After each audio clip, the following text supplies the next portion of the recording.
जब लगातार आप किसी के साथ काम करेंगे तो कहीं क्लोजनेस फिर उसका क्या हो गया था, बट परिवार को वो ठीक। जैसे कि दोस्तों आप लोग पावर स्टार पवन सिंह के शो राइज एंड फॉल देखा होगा कि जिस तरह से पवन सिंह ने पूरी लाइम टाइम चुरा ली है, इसी तरह से पवन सिंह दिन पे दिन अपनी पर्सनल लाइफ के लेकर खुलासा करते जा रहे हैं दोस्तों। जो कि पहली बार खुलासा हुआ कि पवन सिंह ने आशा सिंह का रिश्ता अपनी तरफ से नहीं तोड़ा था, जबकि परिवार के लिए तोड़ा था।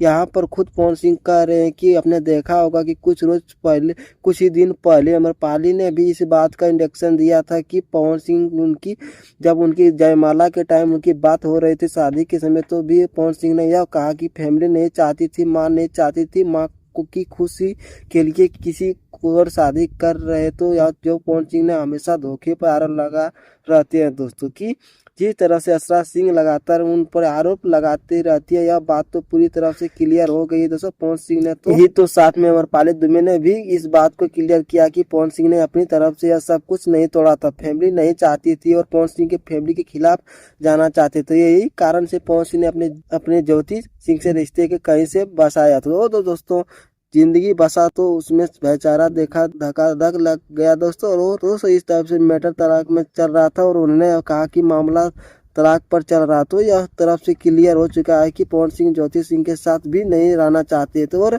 आगे जब अर्जुन बिजौली उनसे पूछते हैं तो उन्हें यह कहते हैं कि मैं अभी लव मैरिज नहीं करूंगा, यानी पवन सिंह जब भी करेंगे माँ के पसंद की लड़की से ही शादी करेंगे। तो दोस्तों आप लोग को वीडियो कैसा लगा जरूर बताएं। आपके नेक्स्ट वीडियो में दोस्तों।